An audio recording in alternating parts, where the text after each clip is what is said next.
Welcome, everyone.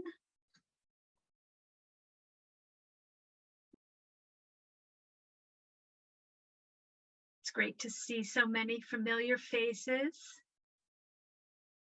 As always, you are welcome to turn your cameras on. You will remain muted throughout the event today, but I will direct people to send questions to me in the chat when I do my little formal opening. We love to see our friends. It's great to see so many familiar faces, as I mentioned. It always takes a couple minutes to let everyone in from the waiting room.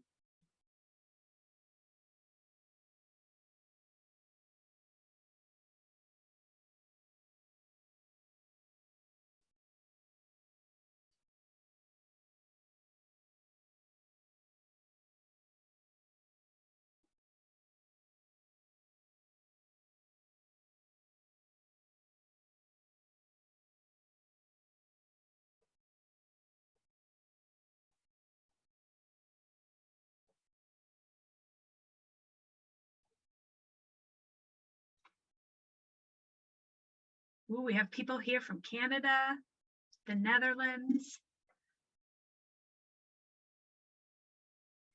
We truly have become a global community here.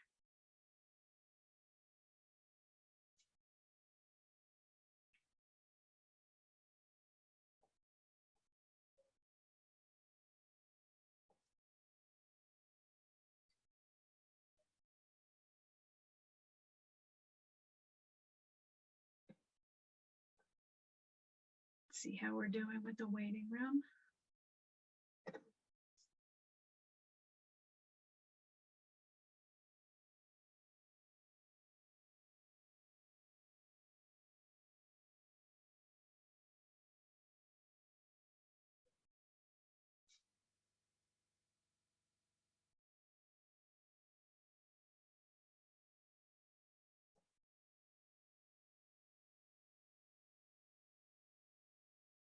All right, we're about 3 minutes past the hour, so I will formally begin us for today's event. Thank you all for joining us for today's ongoing series, The Holocaust as an Interdisciplinary Tapestry. Classrooms Without Borders, in coordination with Tali Nates, the founder and executive director of the Johannesburg Holocaust and Genocide Center, Maydeen Shahar, director of Talking Memory online lecture series and international educational programs from the Ghetto Fighters House, and Esther Toprek, Finder, member of the GSI Coordinating Council, Generations of the Shoah International, and in partnership with Liberation 75 and the Holocaust Research Center and Education Center of Florida, is delighted to have you today for our series. Today's session will focus in on Holocaust cinema, how a film unfinished questions archival footage, featuring Annette Insdorf. For those of you that are joining us for the first time, my name is Ellen Resnick, and I'm the Educational Programs and Outreach Manager at Classrooms Without Borders. We are very thankful for all your support over the years, and most especially these past 3 years of navigating our expanded presence for CWB, while also supporting our robust offerings. Over the past 3 years alone, we have offered over 446 virtual programs with close to 75,000 participants, reaching almost 60 countries and most of the states in the USA. If you'd like to make a donation to support our organization, we'll drop it in the chat for you in just a moment. I now have the pleasure of introducing today's moderator, Tali Nates. Tali is the founder and director of the Johannesburg Holocaust and Genocide Center and the chair of the South African Holocaust and Genocide Foundation. She is a historian who lectures internationally on Holocaust and genocide education, memory, reconciliation, and human rights. She was born to a family of Holocaust survivors. Her father and uncle were saved by Oskar Schindler. I will drop her more extensive bio in the chat in just a moment. Please send all your questions directly to me in the chat, and we will try our best to answer them all. I will now turn the camera over to Esther, who is a member of the GSI Coordinating Council, Generations of the Shoah International. She will say a few words of welcome before Tali introduces our guest for today. With that, Esther, the floor is yours. Thank you. When I was first thinking about this interdisciplinary look at the Holocaust, I had Annette Insdorf in mind. The Tapestry series is lucky to have Annette share her expertise in films, especially Holocaust films. Tali will give us a more complete introduction in a moment, but I wanted to make a generic comment first. Film is an interesting medium. Audiences vary, and everyone brings their personal experiences and expectations to a screening, but Annette has insights that most of us don't have. I am always captivated when she speaks and learn so much from her presentations. For those of you who have never met her, you are in for a very special treat. And full disclosure, Annette is a member of my family. Thank you so much, Esther. Thank you, Ellen. And welcome, warm welcome. First of all, I see Holocaust survivors joining us live and wanted to acknowledge it's always amazing to have you with us. I see many second generation and third generations, teachers, academics, and just friends that are joining us for this really intriguing series that we started in February. And we started with psychiatry, and we moved to law and justice, and we moved to cultural history and how do we remember. And today, of course, we are honored to go and look at films. And more than anything, as someone that created the museum, that created probably 30 films for the museum, I'm curious to learn from our esteemed speaker today about films, but films done by the generations after the survivors, the second, the third, and so on.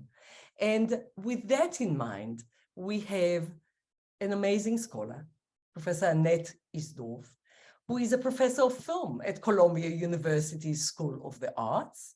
And of course, she is also a moderator of the popular Real Pieces series at Manhattan's 92nd Y, where she has interviewed almost 300 film celebrities. The stories that you have for us, Annette, I'm sure are absolutely unbelievable.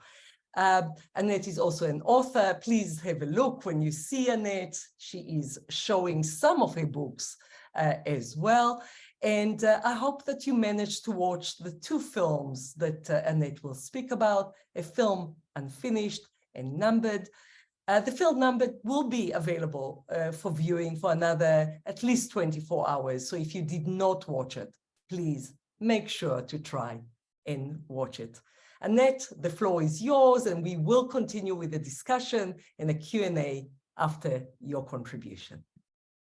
Thank you very much, everyone. And I appreciate the invitation, the opportunity to address something that is very close to my heart, film and the Holocaust in general, and the efforts of now the third generation in particular. I have noticed that many Holocaust-related movies from the 1970s through the 90s were directed by 2G, children of survivors. Increasingly, I am seeing the cinematic efforts of the third generation, and this is particularly intriguing in Israeli films. The Shoah was rarely foregrounded in Israeli movies between 1950 and 2000. Not surprising for a country forging an identity of strength rather than victimhood. But in the 21st century, the subject is being explored on screen. For me, the most riveting of these Israeli documentaries are Numbered from 2012 and a film Unfinished made 2 years earlier. I remember in 2012, just when it seemed like the Holocaust film genre had been exhausted and there was no new Shoah subject matter, Numbered premiered at the Jerusalem Film Festival. This documentary was fresh, moving, illuminating, and beautifully made. It went on to win the documentary prize at the Chicago Film Festival. And this movie's point of departure is the tattoo of Auschwitz survivors, an indelible mark on the arm that is increasingly less recognizable to younger generations. Numbered does not allow for generalization, as each survivor views his or her mark differently. partly because it is also about the process of recording. Numbered is a significant contribution to the question of how to represent survivors. It's not only moving, but honest. For example, we hear the whir of the camera, always aware of the process of recording, of photographing the survivors' faces and taping their verbal stories. It's aesthetically rich in its juxtapositions of stills and motion pictures, of black and white and color, of lyrically repetitive piano music with harsh history, close-ups of faces of survivors, and verbal recollections. Co-director Dana Doron said that she wanted a kaleidoscopic feeling, quote, a big crystal that shines from all angles, unquote. The incorporation of second and third generation is crucial to the film.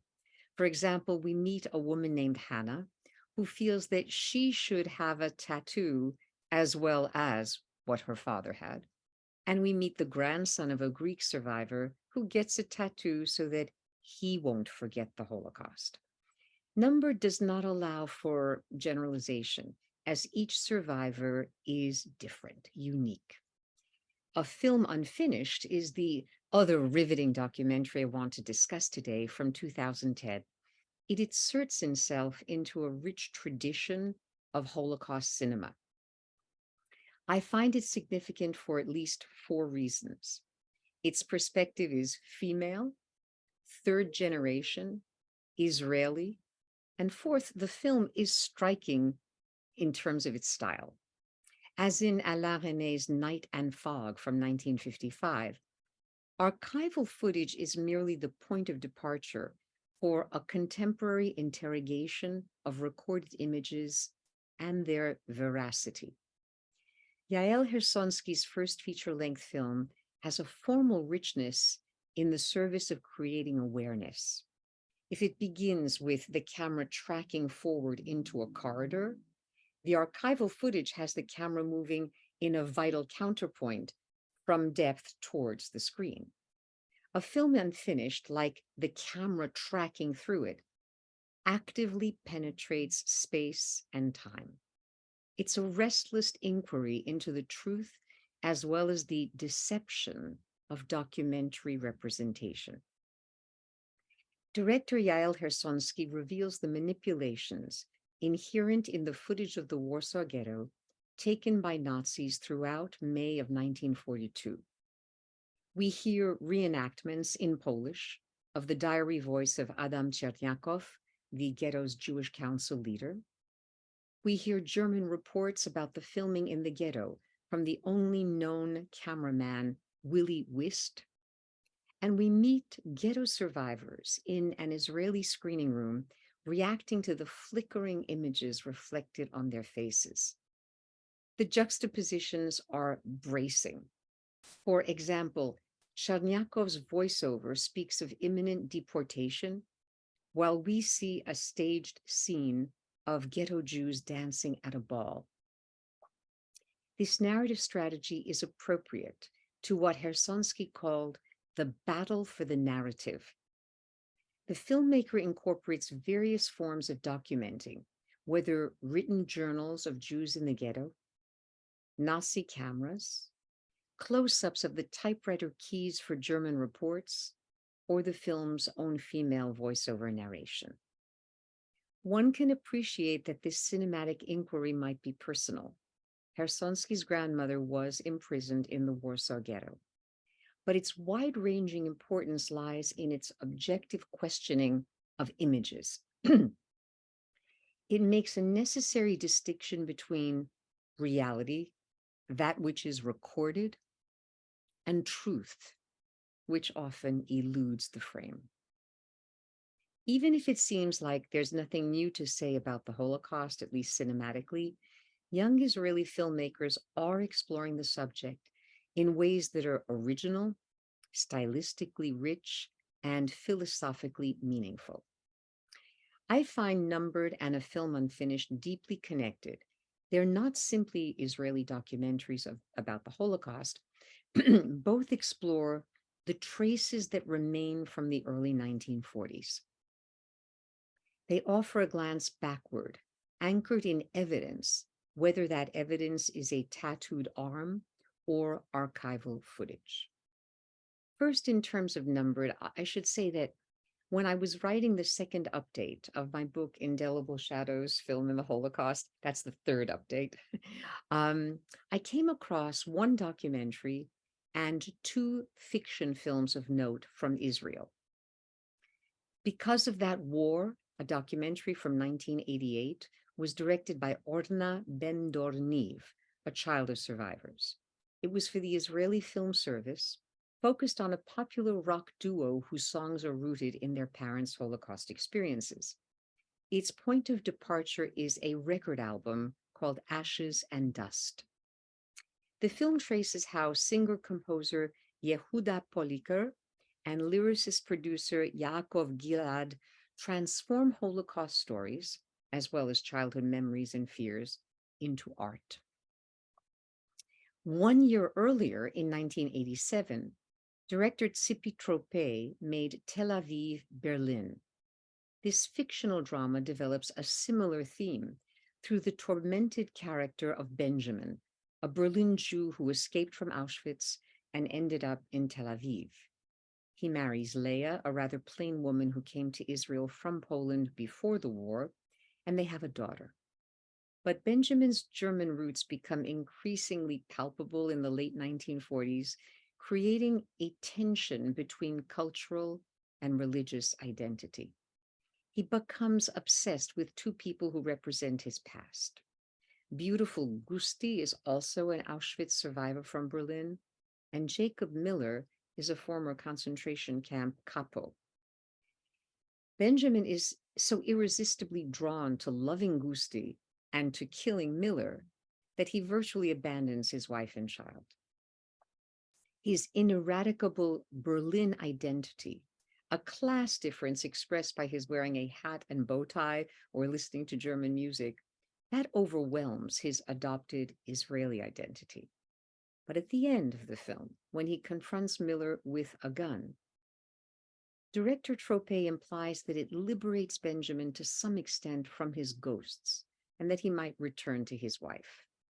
Tel Aviv, Berlin is not only one of the extremely rare Israeli films to deal with the Holocaust at that time, it's also one of the few Holocaust fiction dramas directed by a woman. Oh, I have to warn you, they're doing some construction in an apartment next to mine. Occasionally, you may hear some drilling, for which I apologize. But back to Tel Aviv, Berlin, Tropei acknowledged that the story is loosely based on her own parents. As the title suggests, this compelling psychological portrait locates within the protagonist the conflict between two cities. They represent not only past and future, but an assimilated cultural identity versus anonymity among other Jews. Many Holocaust dramas have presented the survivor as emotionally damaged. Even an internationally respected Israeli film like The Summer of Avia from 1990 falls into a trap of stereotyping.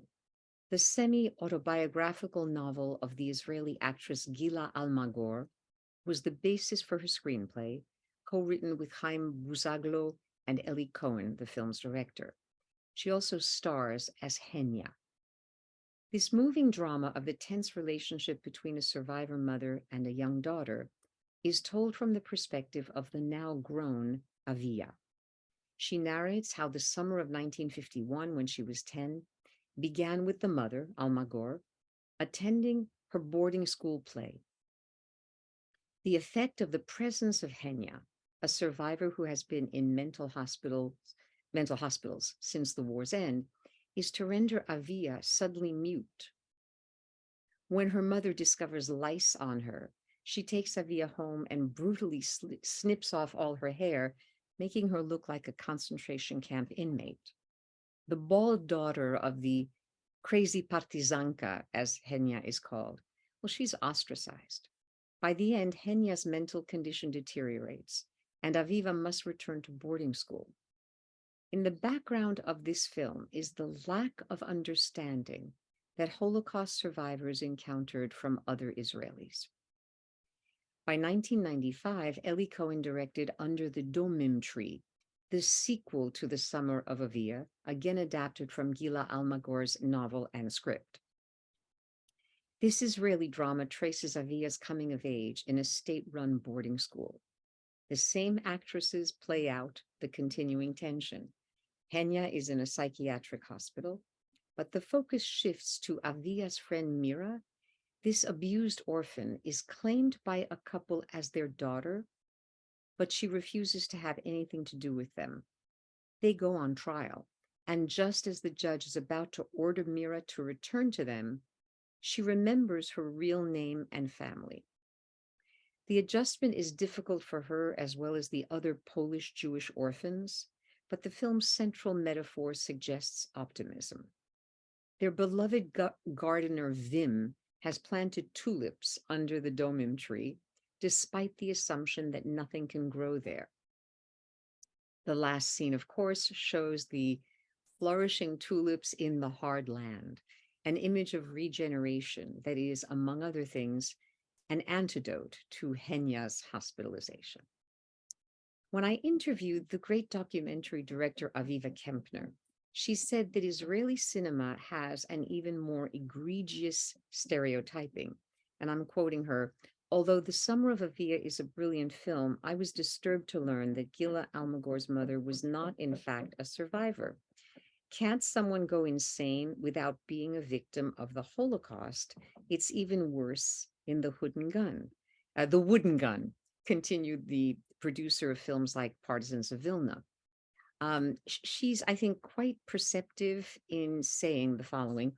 In this Israeli film, kids make fun of a survivor who is a ranting madwoman. I find this insidious. Part of the motivating factor in making Partisans of Vilna was to offer examples of survivors who clearly went on to normal lives after the war. They talk about that time without going into tears or a catatonic state. The stories of survivors becoming crazy or committing suicide might be the most dramatic, but for me, the greatest drama is in how survivors like my mother and her friends created new lives despite the horror they suffered during the war," unquote. It is no surprise that Israeli films in particular have tended to reinforce the cliche. In the new state that was creating a heroic, future-oriented self-image, discussion of the Holocaust was avoided, and survivors were not encouraged to tell their tales.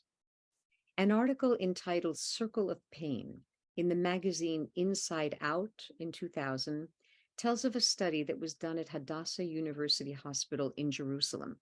And I'm going to quote, "Scientists have done it again. They've launched an elaborate study to confirm what we've already known for several decades, that the experience of the Holocaust didn't end with its survivors, but was handed down to their children like an unwanted heirloom, causing extreme vulnerability to emotional distress," unquote. It's Aviva Patz who's writing.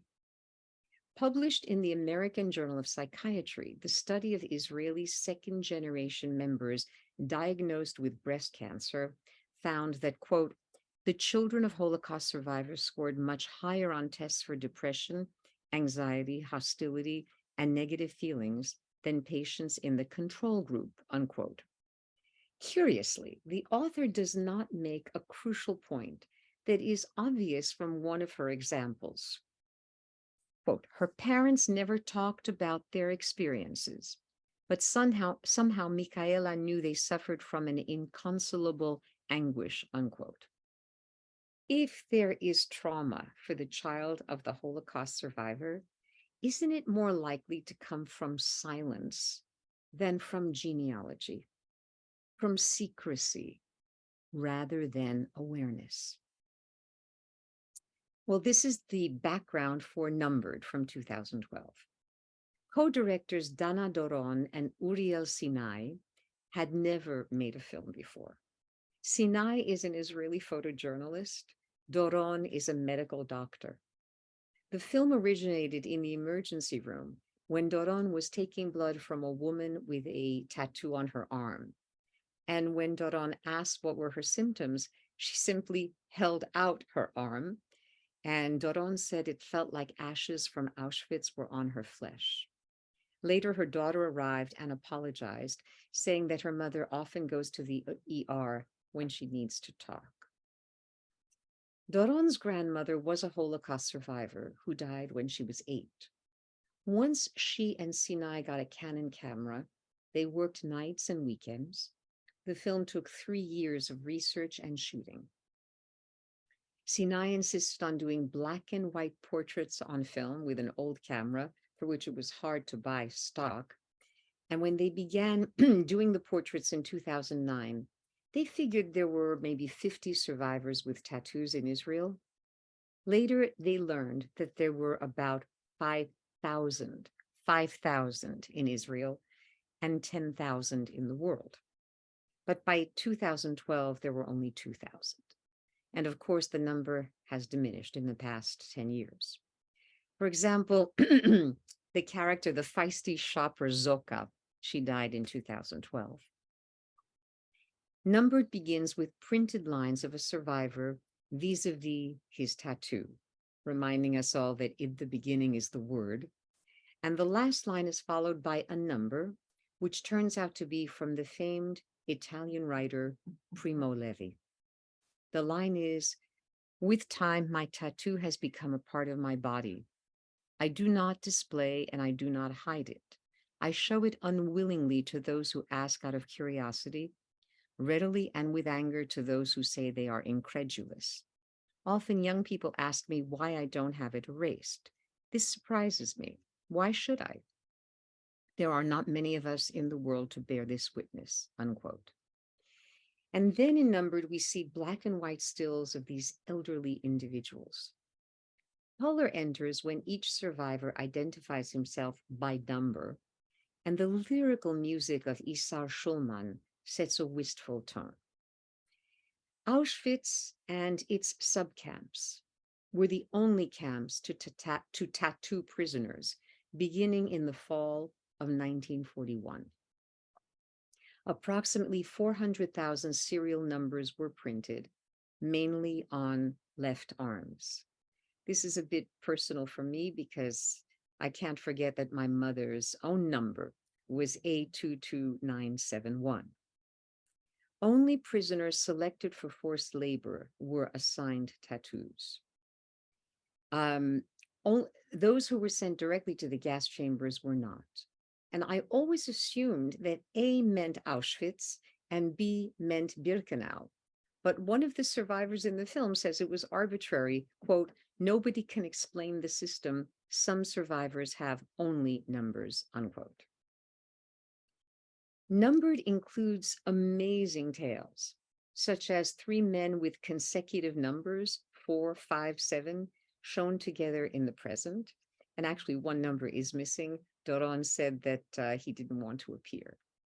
Also, the sisters, Hannah and Sarah, with consecutive numbers. It's touching from the very beginning to glimpse their arms crossed lovingly when posing. One vividly recalls the pain of seeing the other covered in lice and of taking from a dying girl's grip a beat that probably saved their lives.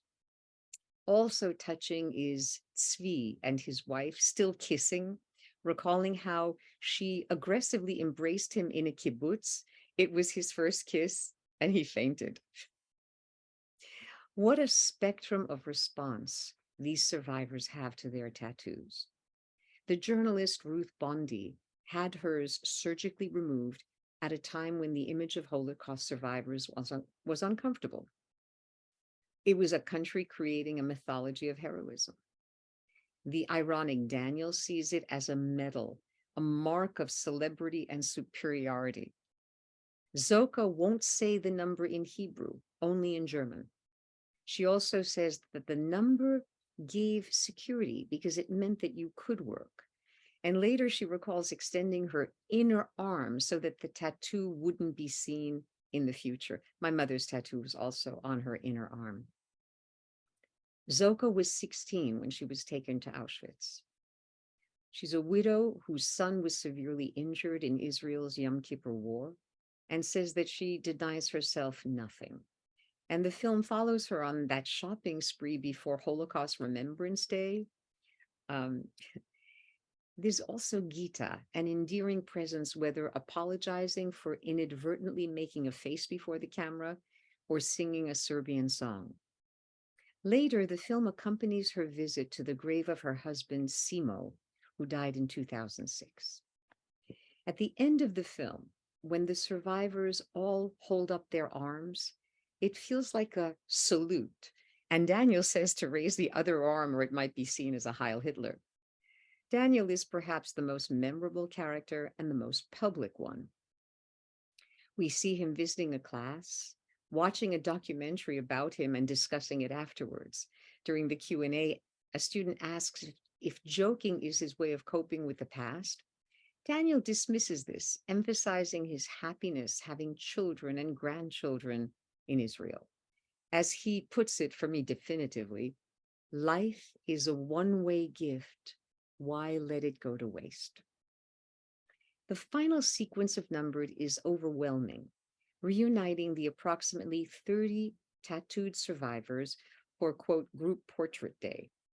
Doron said, ironically, that these 30 were, quote, our selection, unquote, those who had something new and fresh to say beyond what has been heard in Holocaust testimonies. I am still thinking about the second and third generation individuals who get tattoos in the film. The daughter Hannah and the grandson Ayal, they want a permanent mark to commemorate a loved one. But ironically enough, in Jewish law, a tattoo is considered a desecration of the body and is prohibited. If you haven't seen the film yet, I don't want to give you the spoiler, but just be aware that Hannah gets the wrong number tattoo and it's fixed on camera. And Dana Doron actually said the grandson Ayal was at the group portrait day. When he discussed his tattoo with the survivors, it was like a lynching. The other survivors did not accept that a young person got a tattoo. The two sisters in the film have 5 children each. One son wanted to get the number tattooed. They said no. Instead, they got gold bracelets for all the children, each with the tattooed number inscribed. Doron added that the number tattooed on one's arm was meant to depersonalize, to erase your name. Quote, we made it a point to see them as individuals, unquote. Indeed, if the survivors are introduced by first name and tattooed number, at the end, each is shown including the last name and no number. But for every story we hear, there are so many others we will not get to know. Okay, and I'm just going to say that the directors did not continue to make movies. Doron, since 2012, is working with patients who have severe head injuries and has been writing a script for a feature. Sinai continues to be a photographer as well as a cinematographer shooting documentaries. He was nominated in 2015 for a Pulitzer Prize as part of the New York Times team covering the war in Ukraine. In 2018, he co-wrote and co-directed an Israeli film called Wild, a documentary centered on decisions made by the chief caretaker of a wildlife hospital. But I'm going to quickly segue to a film Unfinished, which I see as part of a rich tradition in Holocaust cinema that juxtaposes archival footage with a poetically investigative style. A few films have risen to the challenge of using facts and figures in a creatively illuminating way. One of the best examples is Photographer, Foto Amator in Polish, made in 1998, Poland, directed by Dariusz Jablonski, who was the second assistant director for Krzysztof Kieślowski's Decalogue 10 years earlier, one of the most brilliant films I have ever seen. Photographer, it's a kaleidoscope in Polish, German, and Yiddish that yokes diverse visual and oral elements into a haunting exploration of at least three subjects. And those are the Lodz Ghetto during World War II, photography, and how we bear witness. Whereas most films about the Holocaust show the present in color and the past in black and white, photographer reverses the strategy. The most vivid part is the past in color slides that were discovered in a Viennese bookstore in 1987. These 400 images, among the first ever made with color stock, were taken by Walter Gennewein, the Lodz Ghetto's chief accountant.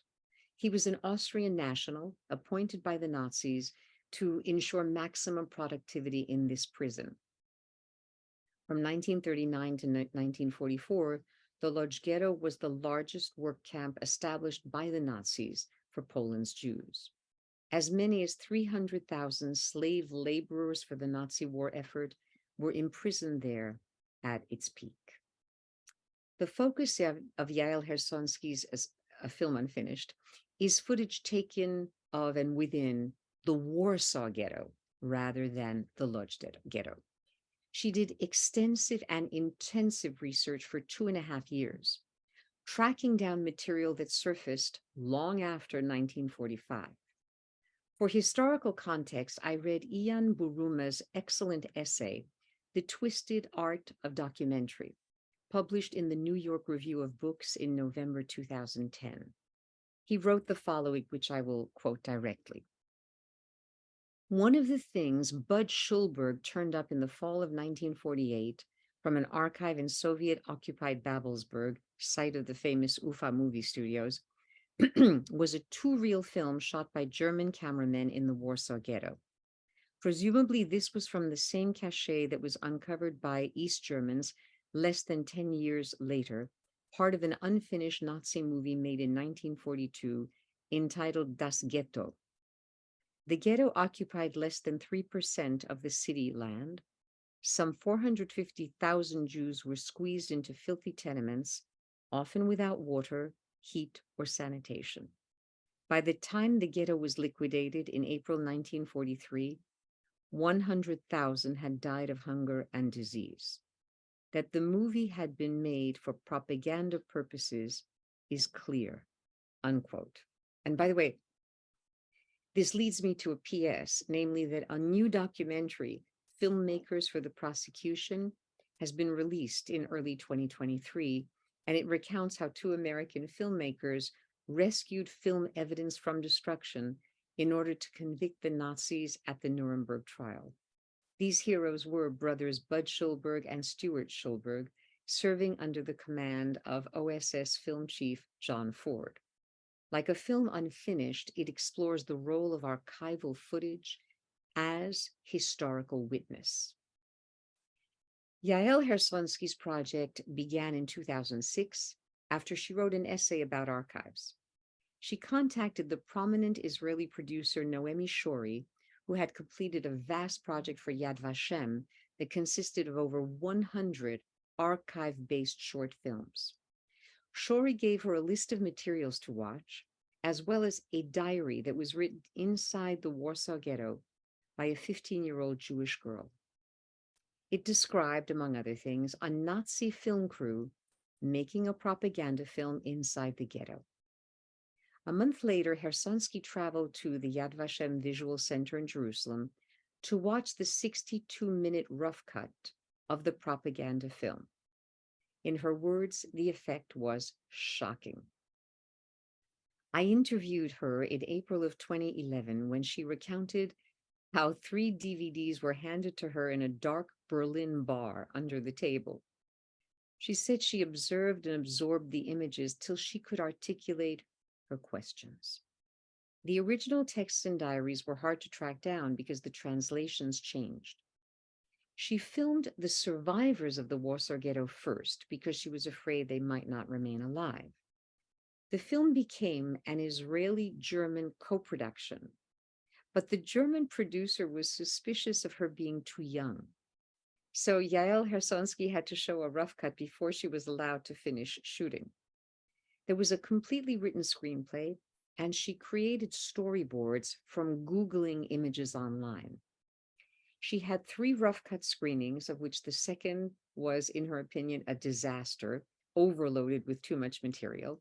The question raised was, whose story is it? The cameraman? The witnesses? So she kept a board with notes for every narrative, each in a different color, a collage that provided a visual model.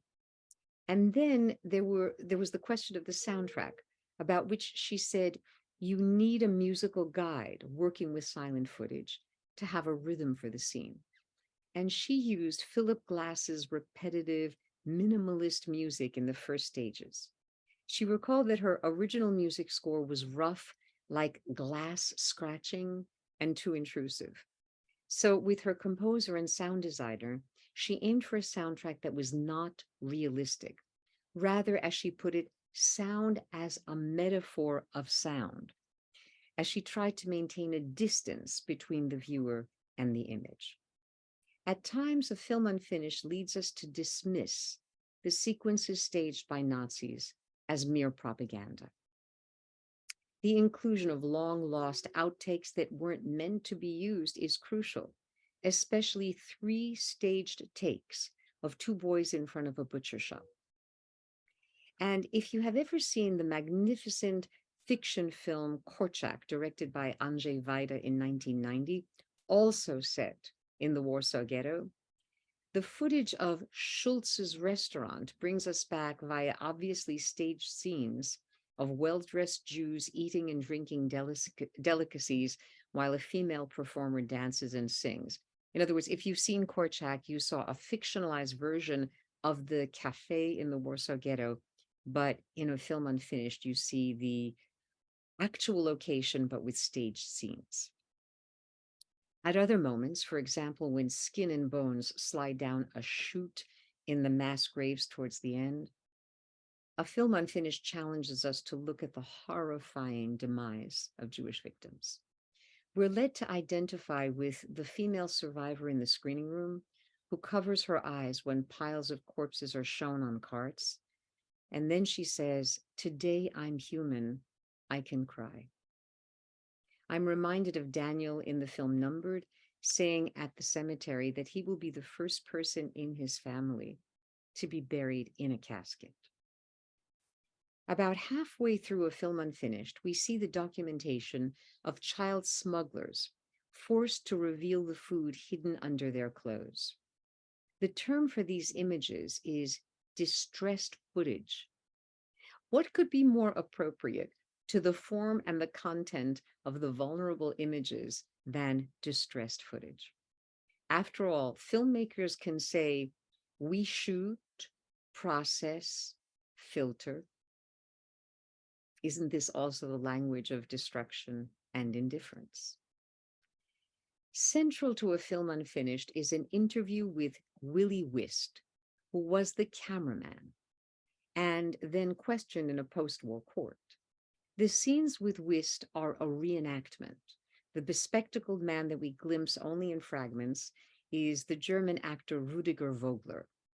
When he speaks of shooting a mountain of feces in a courtyard, we see a huge pile of garbage in the footage, and a survivor recalls it as well. The corroboration includes our ability to see SS cameramen in the background of shots in the ghetto, including Wist. On the one hand, the ghetto contains images that dehumanize Jews, some emaciated, others ears sticking out. On the other hand, it shows wealthy, well-fed Jews. Towards the end, you have these strange 2 shots of odd couples. For example, an elegant Jewish woman on the left, a woman in rags on the right. Germans filmed a circumcision, ritual baths, and how discomforting to see naked men and women forced to bathe, and an elaborate staged funeral, followed by a jarring cut to emaciated corpses lying in the street. It's especially difficult to look at child victims. For example, in color footage that was found as well, is a horrifying shot of 2 little boys in the street one whose legs are like sticks. Hersonsky said to me the following: watching my own footage, I was scared of going blind, unquote. While watching a film unfinished a second or a third time, it led me to coin a word, authintensity, combining authenticity and intensity. And she also said to Ian Buruma, and I'm quoting, what I'm fascinated by is how the Germans documented their own evil. That's fascinating to me because there's this cliche, a truthful one, about filmmaking as an act of observing, like a peeping Tom. It's not voyeurism, but standing there and staring, unquote. Fortunately, she interweaves the written testimony of firsthand witnesses, like Adam Czerniakow, whose vocabulary is an elegant pre-war Polish, and Emanuel Ringenblum, whose voiceover is in Yiddish. And if you want to see a related film that explores resistance through diary keeping, I recommend Who Will Write Our History? Roberta Grossman's 2019 film explores the Oyneg Shabbos Archive, a clandestine group led by Ringelblum in an effort to document the daily realities of the Warsaw Ghetto as seen by its Jewish prisoners. Ian Buruma made the point that we almost never see any Germans, but it's enough to glimpse the faces of people passing the camera full of terror and loathing to know that they are there. You may have noticed at the beginning of the film how men walking past the camera in the street take off their hats, acknowledging the camera. Now, I find it scandalous that a film unfinished was given an R rating by the MPAA for, quote, disturbing images of Holocaust atrocities, including graphic nudity, unquote. Hersonsky and her distributor fought the decision, asking the appeals board to consider the context of the nudity in the film in terms of its historical and educational importance, so that, among other things, it could be shown in schools. But the board upheld the decision, voting 12-3 in favor of the R rating. Now, I'm sorry, I can't resist. I was looking at the chat just now, and Ido Gilad wrote me a private message, but I think it's worth repeating in terms of Daniel Hanoch from Numbered. He says, whom I visited yesterday and talked with 2 hours ago by phone, has another own film of his and his children called Pizza in Auschwitz. I'm actually aware of that film, but have never seen it. I did want to tell everybody, we're about to take questions in a moment, but there's a new documentary called 3 Minutes, A Lengthening. It was on the Oscars short list for documentary feature a few months ago. It is deeply connected to A Film Unfinished, and I recommend that you see it either on Hulu or Amazon Prime $2 rental. Directed by Bianca Stichter, it's informed by the book 3 Minutes in Poland, Discovering a Lost World in a 1938 Family Film, written by Glenn Kurtz. This evocative documentary is anchored in an amateur Kodachrome movie shot by David Kurtz in 1938. He returned from the United States to a Jewish town in Poland, 30 miles north of Warsaw. The voiceover of his grandson, Glenn Kurtz, who's watching, explains the detective work of identifying the town, Nashelsk. Mostly in color, these 3 minutes provide the only remnants of the Jewish residents of the town, of which only 100 survived the Holocaust. When we see the grainy, distressed footage again later, it's an objective correlative of the destruction of the individuals, as well as the vulnerability of the footage. Indeed, had Glenn not donated it to the US Holocaust Museum in time, it would have been lost rather than restored and digitized. Now, I have many, many more points that I'm happy to make and discuss with you, but I think it would be frustrating for many of you if you did not have the opportunity to pose questions and have me address what may be of most interest to you. So first of all, Annette, wow, amazing. So many people want to please the list of all the films that you mentioned. So that is one task for you to make a list, which we will share with everyone.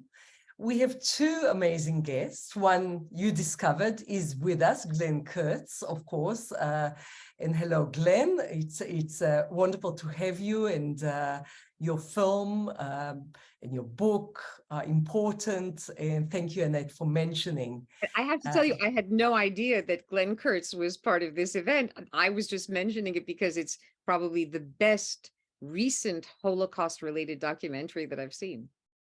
Absolutely, and it's really fantastic. And Glenn, hello, a wonderful storyteller and a friend, and wonderful to have you here. And then I want to mention Pinchas Guter, who is here with us from Toronto, Canada. And Pinchas was a child in the Warsaw Ghetto. So also, when you spoke about a film Unfinished, I was thinking about the scenes that Pinchas, of course, witnessed himself, but also Pinchas was involved in many films himself. So we do have at least two and many more that are trying to tell the story, generational story, from different angles. And wonderful to have you here. And maybe Glenn and Pinchas will say hello in a minute, but let's maybe start with some questions to you, Annette. And that is really important questions. Documentaries or feature films, what's the merit? You spoke about both Kite Shel Avia, Etzadumim, and the documentaries. Can you speak about both and their merits or not? Well, I think in my youth, like most of us, I assumed that fiction features were like Hollywood. They are fabricated, they are meant to be primarily entertainment, and that documentaries are like the short subjects we would watch in movie theaters when I was a child, you know, something that would teach you a bit about history or about the world. It was like a social, civic thing. And the more I watched documentary features, you know, feature-length documentaries, the more I realized that whether it's the Holocaust or completely unrelated, I don't know, Michael Moore's Roger and Me, that you have to bring the same craft and the same goal of telling a vibrant story to the nonfiction medium as to the fiction medium. And for me, ultimately, the same values have to exist in the making and in the reception of the film, namely, have the filmmakers found the most appropriate language to tell the story? Have they utilized the camera, the music, the soundtrack, the editing, in a way that is integral, organic with the material being presented? And yeah, I think most of us, if we have an evening off and we want to watch a movie, the likelihood is we're going to choose a fiction feature. We want to see actors. But increasingly, my husband, Mark, and I, when we have an evening off and we have a chance, and these days, of course, with Netflix and Hulu and Amazon Prime, I turned it into Amazon. We have the opportunity to see the best documentaries being made around the world. And invariably, we end up choosing a documentary because there's a subject we want to know more about, and the fiction movies we can see in the movie theaters. And you spoke a little bit about, for example, Korczak and the film Unfinished. And I was thinking also about the pianists that have the scene of the cafe and the piano and so on. More and more, you have films that are covering different angles of certain stories. I'm thinking about Yaakov Gilad, the son of Halina Birnbaum, who with Yehuda Polike did the film that you mentioned, you started your talk with, and now he did another film, this time with his mother. Hard to believe, but the first time ever that he went to Poland with his mother. So I wonder if you can speak about films that are looking at the same scenes, or people revisiting and doing more than one film. And Pinchas, for example, did more than one film, or not him. More films were done about him, more than one film. Maybe you can discuss that a little bit. Sure. I mean, for me, it's that old metaphor of peeling the onion. Any historical event, we will only know one layer when we first peel in terms of, say, written testimonies, archival material. But one of the questions raised by this brilliant Polish film photographer is how much there might be that we will never get to know directly 50 years later, 70 years later, 100 years later. And it becomes a challenge, especially, I think, for children and grandchildren of Holocaust survivors, to keep peeling the onion, to ask more questions, to understand what might have been left out, not simply for faulty memory, but because something that was uncomfortable for a parent to say to a child, well, maybe 30 years later, that detail can be revealed. I mean, my mother also, she would reveal things to me only in layers. I heard one version of things when I was a young teenager. By the time I was an adult, I learned more. The more horrific material was not told to me in my youth. So I think that even if a definitive film has, in quotes, definitive, been made about the Warsaw Ghetto, the Lodz Ghetto, I don't believe that. I think that every single testimony that has been recorded, let's say for the archives, the Shoah Foundation, for each one of them, there are 10 that were never recorded. There were stories that were never completely known. And some people have invented, some people have imagined, and some people have gone to source material to keep telling new versions of Holocaust-related stories. Thank you. And maybe Jackie, in a few minutes, will allow Pinchas himself, if he's willing, to speak about this process of making a few films. I think everyone will be really interested, and maybe just, share some thoughts. But because we have a lot of teachers with us, few are asking about using films and how to use films with high school learners or students. How do you use it? How do you navigate the stereotypes that are on display on many Holocaust films? What are your thoughts about it? First of all, I think that the most vital, vibrant way to make younger people, students, aware of the Holocaust is through cinema. There's no question for me that that's an engagement tactic that seems to work better than books. And I mean, the average 15-year-old may not feel like reading The Diary of Anne Frank, but the very fact that we have a whole new Hulu miniseries, The Secret Room, I think it's called, which is focusing on Meet Geese. I have not seen it, but that is a story that keeps receiving cinematic treatment, including a film I have not yet seen. The great Israeli director Ari Folman, who made Waltz with Bashir, an animated feature, has done the same with the story of Anne Frank, but I do not believe it has been released in the United States yet. The question that I think is at the heart of yours, at what age do you introduce students to Holocaust material, and what kind of films can you show in high school versus in college? Now, I have a whole list of that. I mean, I might be able to access it in my on my laptop while you're speaking. There are certain films that are appropriate, in my opinion, for high school students. Oh, perfect example. There is one opening in August called The White Bird, starring Helen Mirren. And it's the story of, essentially children during the Holocaust. And I call it Holocaust Light, L-I-T-E. But that's okay, because there are younger people who will learn about the subject through that film.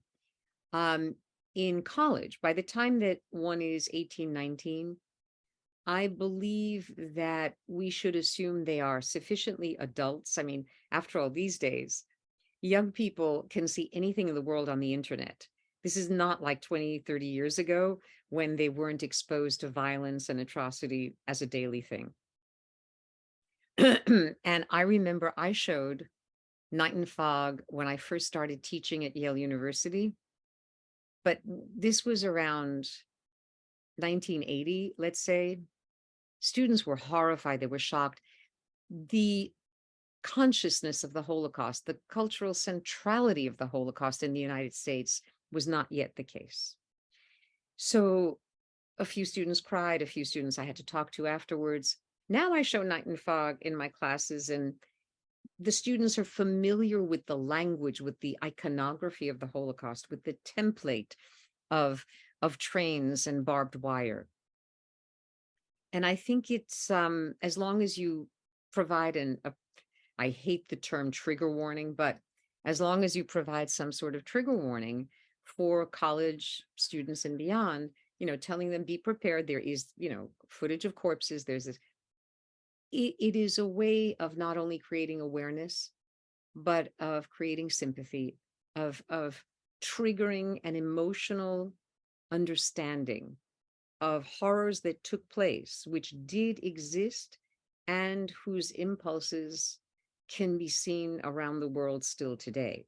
I mean, I consider the Holocaust a unique event, but I also see that its reverberations, its ramifications, can help contemporary young people guard against the ease of indifference. There is an interesting question that then will open, and I'll invite if Glenn and Pinchas will be willing to join the conversation. I'm putting you both on the spot. I'm very, very sorry, but I hope that you are both willing to jump in. But Annette, a question about numbered, but also it's really beyond that.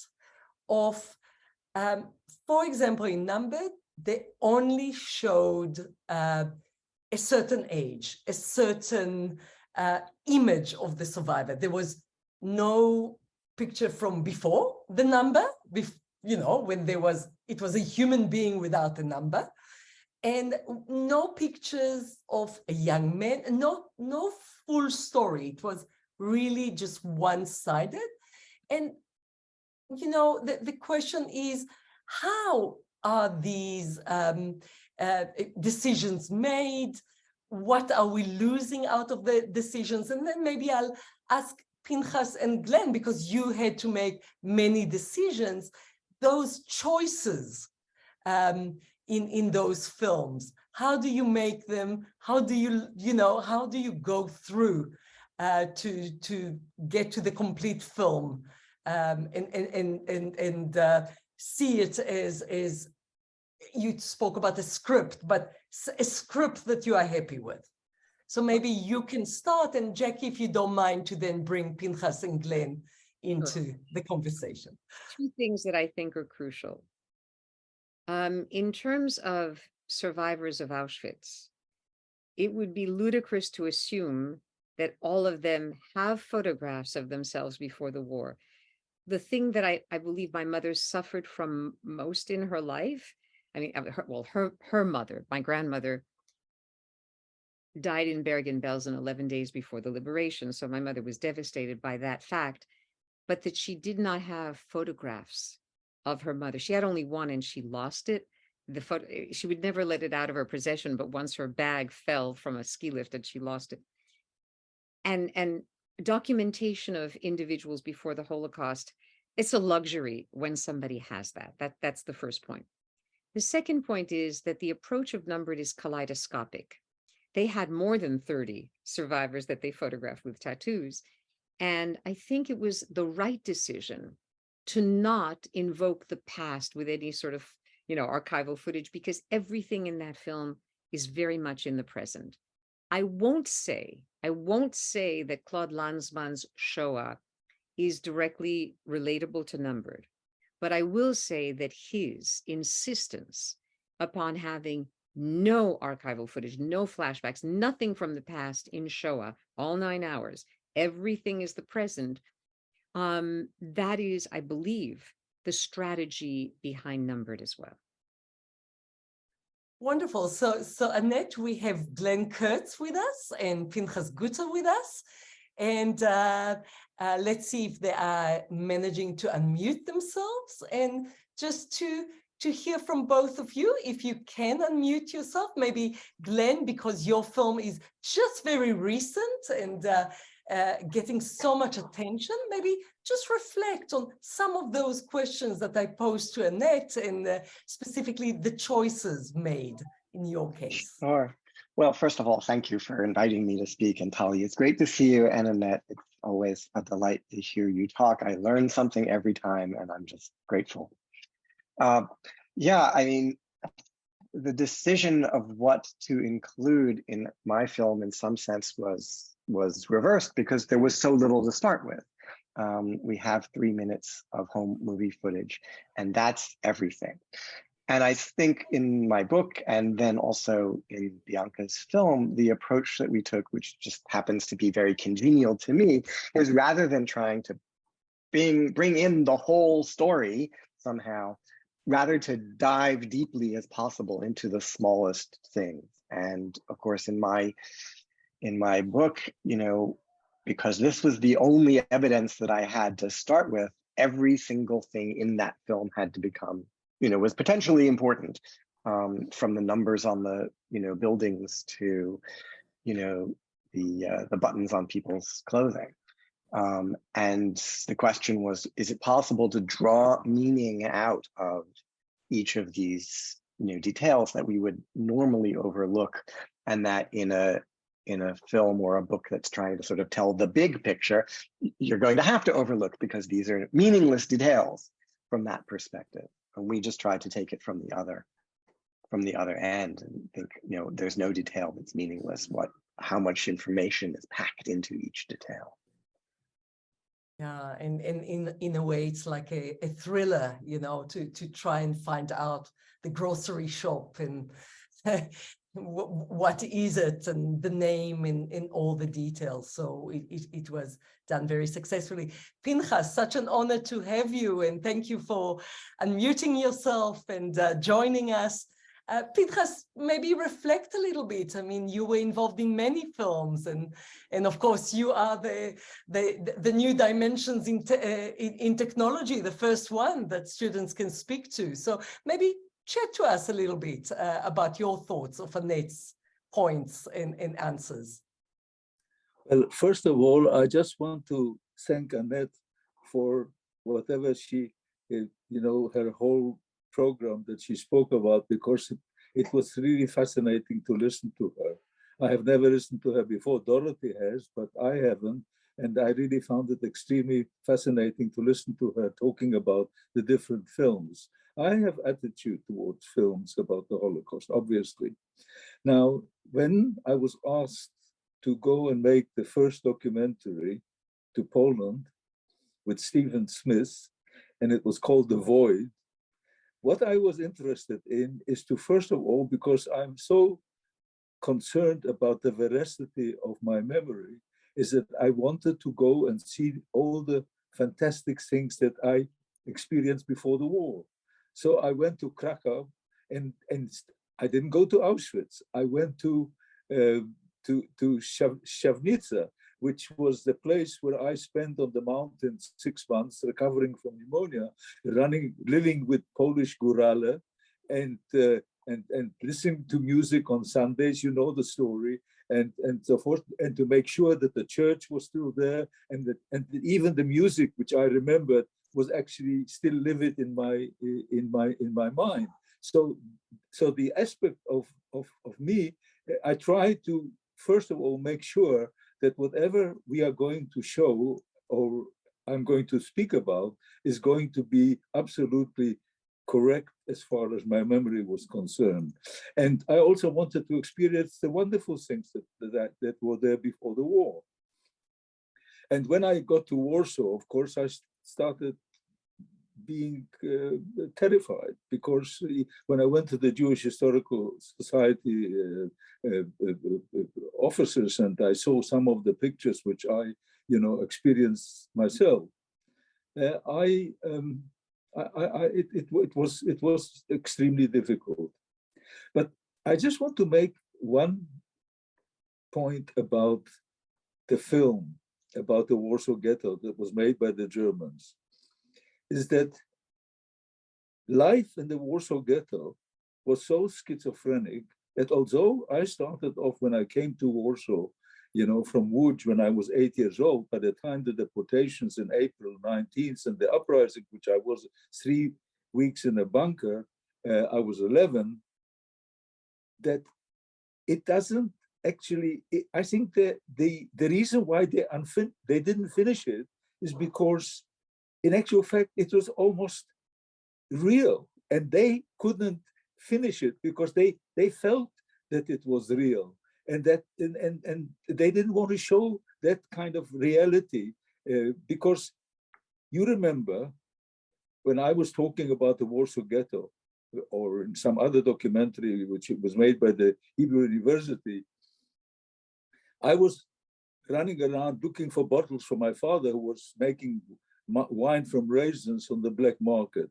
And I was standing in front of these cafes, which were quite a few of them, were collaborators or cooperators. And I don't want to judge them today because, at the time that was going on in the Warsaw Ghetto, you can't judge people for their actions, really. You can only ruminate on it, or you can make judgments without even thinking about it.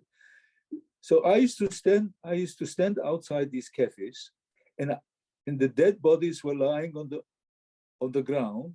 And at the same time, I was watching people inside, blue police, Jewish Ordnungsdienst, the collaborators, cooperators, or whoever, the black market smugglers, which were actually a boon for the ghetto, because at least you could sell you whatever you had and have some food. And they were enjoying themselves. They were having a wonderful time. They were dancing, they were singing, there was people performing. I could smell the geese being roasted.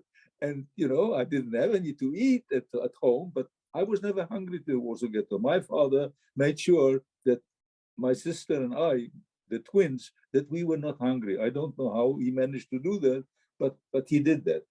And maybe this film Unfinished is actually a finished film as far as I'm concerned, because watching it and seeing what they did, except for certain scenes which they contrived, like the one in the mikveh and some of a few other scenes, but in actual fact that was a reality. I walked around, and if I could project, my eyes were lenses. The screen of my mind was film, and I could see those, and I can still see those films. So I think that's a very important film. That's my contribution as far as that is concerned. As far as numbers is concerned, I think it's also a very important film. I found, to me, a lot of the fictional films that have been made, some of them are really outstanding, but a lot of them are actually, I can't watch them. I find it difficult to watch them, some of the fictional films. Thank you so much, Pinchas. It's really quite amazing to hear you reflect specifically on a film Unfinished. And Annette, maybe in the last few minutes that we have, really just your closing comments, and also, of course, responding to Glenn and Pinchas's reflections. Well, I very much appreciate, especially Pinchas Guttorov being here, talk about having a sort of source of authenticity that relates to the films we're watching. It's the most precious thing. I guess I should maybe acknowledge that to this day, I'm profoundly aware that movies can indeed distort, they can trivialize, they can create all sorts of erroneous and potentially destructive assumptions among viewers. But I choose to believe that films are capable of moving audiences, including younger viewers, in ways that simply are not as possible in literature, theater, painting, poetry, sculpture, etc., and certainly not in dry historical material. So I have been urging I teach Holocaust cinema at Columbia University, and at the 92nd Street Y, I actually did a 4-week series in December, January online, Holocaust cinema, which was surprisingly upbeat because, as you may have gathered from my presentation, I tend to be more optimistic than overwhelmed by the weight of the material. You know, I myself, as a child of survivors, have chosen to, look at things with open, but also somewhat redemptive eyes. In other words, that there's something we can learn and use and perhaps improve, if not life, at least awareness. And so that online course was upbeat enough. They've begged me to come back. I'm doing another 4-week online Holocaust cinema series, part 2, we're calling it, in June on Sunday evenings. And I had to think long and hard about what to show, because this is a question, I think, for all of us who are educators. What do you show people, whether high school or beyond? And whereas I had focused primarily on foreign language films rather than Hollywood in my earlier one, we included Poland's Ida, for example. Now I decided to do the big ones, Schindler's List and Shoah, that's 2 weeks, but also a Hollywood film, None Shall Escape, from 1944, incredibly prescient about a post-war trial against the Nazis. I mean, it's mind-blowing. Most people don't know it. And I'm going to show Photographer, the film I mentioned earlier from Poland, that is a fascinating interrogation of memories and images. So my closing remarks would be merely that we have to be aware of the potential distortions of movies, both nonfiction and fiction, but that should never prevent us from, either as filmmakers or cinephiles, viewers, that shouldn't prevent us from embracing the possibilities that movies offer for creating sympathetic awareness among people today. Thank you so much, Annette. And when you can give us some of the films that you mentioned, and of course we will include Glenn's a film, and Glenn just reminded us of a wonderful other film by Eric Bednarski. I always break my teeth. Yeah, exactly. Warsaw, a city divided, that I watched so many times. Excellent, excellent film about Warsaw. And many other films that we can add to the list. And fantastic to have you, Pinchas, reflect about your childhood and your memories, and bringing a film unfinished to us through the eyes of a child in the Warsaw Ghetto, and your reflections.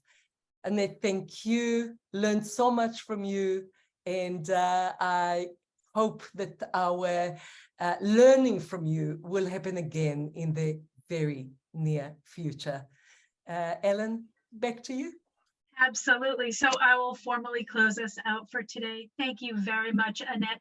People are asking in the chat how they can participate in your virtual offerings that are upcoming. So we'd be very thankful if you can send that information to us, and then I can include that in the follow-up email as well. This has been a fascinating discussion. Thank you, as always, Talia and Esther, for facilitating this session. And thank you to our special guests, Glenn and Pinchas. It has really been a treat to have you with us. Our next session is on June 15th, featuring Dr. William Frederick Meinecke, Jr. on German professionals and the Holocaust. We also have an event this Sunday entitled The Cycle of Violence and Peace in Cambodia, with director of the Peace in Cambodia Peace Gallery.